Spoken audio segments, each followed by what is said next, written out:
你知道预售屋看起来门槛最低，自备款甚至还可以分成2到5年来准备，但对于首购族来说，预售屋是风险最大、最不友善的选择之一。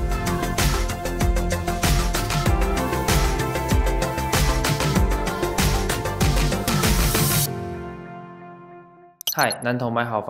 房，请找我帮忙。我是阿正。预售屋在台湾已经是一种非常常见的房屋销售模式，不管走在大街小巷，都会看到各种建案广告写着低自备款、低首付、定金只要30万即可成家的这种广告。现在台湾高房价的现况，对于真的想成家的首购族来说，吸引力非常强。我在第8集有说到，低自备款的背后，其实只是让你的自备款分个2到5年来准备，并不是真的只需要几十万就可以买到房。看似降低门槛，让首购族好入场，但其实预售屋对于首购族来说是风险最大、最不友善的选择之一。今天会用3个观点来分析：1. 预售屋的履保机制；2. 都是靠想象空间； 3. 早鸟并没有早鸟价。影片你一定要看到最后，会告诉你现在房市由热转冷的时候，哪种建商你千万不能碰。今天就让我们来聊聊预售屋的机制吧。如果你是第一次点开我的影片的话，在影片开始之前，这是一支专门解决首购族们疑难杂症的买屋知识频道，偶尔会用心理学的角度来分析你自身的状况。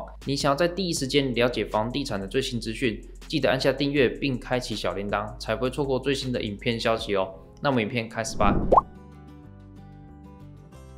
预售屋跟成屋一样有履约保证的机制，我在第19集有说到，成屋的履保是让买卖双方非常安全、有保障的制度，不太像预售屋还分成这5种，保障的程度也差很多。我今天只会讨论常见的3种，另外2种漏洞非常多，对于买方来说非常没有保障。第一种是价金返还，是最安全也是对于买方最有保障的机制，跟成屋的履保制度差不多，一样是要等到交屋之后才能够动用买方所付的款项。万一建商倒闭，建商是一定要无条件的把所有的款项退给买方，因为建商没有办法拿买方所付的款项来盖房子，对于建商来说也是最不利，也就是为什么很少看到建商使用价金返还的主要原因。第2种是价金信托，价金信托简单来说就是把买方支付的款项只能按照契约的内容来支付工程款，还有其他相关的税金，不能用来支付其他的费用，来达到专款专用的效果。第3种是不动产开发信托，不动产开发信托跟价金信托差不多，最大的不同是，虽然会按照契约的内容来支付工程款，还有其他相关的税金以外，还可以拿买方支付的款项来支付销售产生的费用，像是代销、接待中心、广告费用这些。因为第2种跟第3种买方所付的钱会预先拿来使用，如果建商倒闭或者是烂尾楼的话，买方付的钱是不一定全部都拿得回来的。而且这2种还是目前预售屋最常见的履保机制。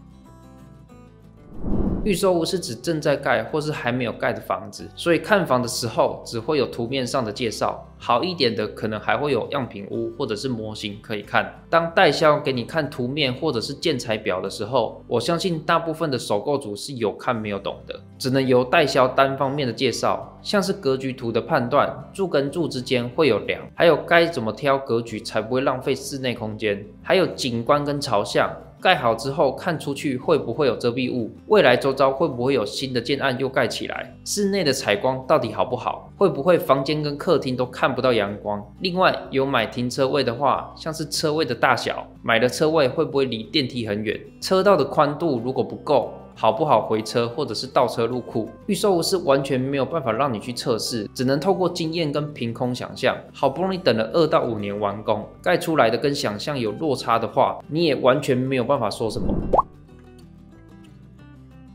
早期的预售屋大概2到3年就会完工，但是因为这次疫情缺工缺料非常严重，导致有的建案完工日期会拉到5年那么久。表面上对于首购族来说，拉长完工日期可以多存一点头期款，但是建商也不是笨蛋，一定会把未来增值的空间全部都算进去。加上这2年的房市太热，原本就不低的房价又被加上去超多，导致首购族等于是现在就买到了2到5年后的价格。虽然房子长期看起来是会增值没有错，但是你已经帮建商承担未来的风险。正常说预售的早鸟价是要便宜才对，可是现在的预售却是一间比一间还要贵，更不用说跟别人买换约，对方赚的部分还要用现金买。原本买预售屋就是要自备款能够轻松负担，到最后付的自备款还比成屋还要多，所以在缺工缺料、原物料大涨的时候，同样的资源一定会先配给大品牌的建商，剩余的资源才会轮到小型的建商。当整体的交易量下跌，小型的建商为了要跟大建商抗衡，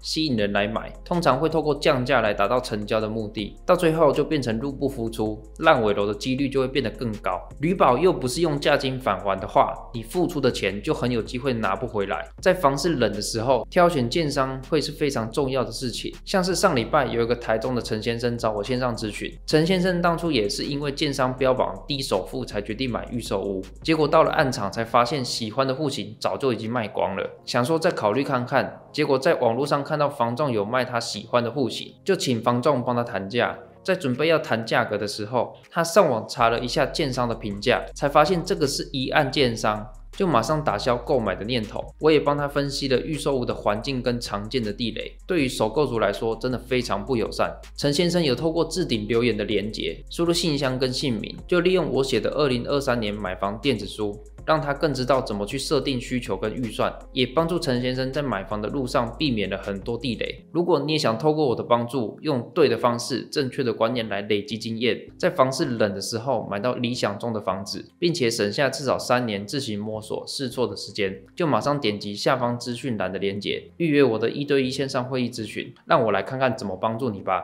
我是阿正，期待与你的会议，拜拜。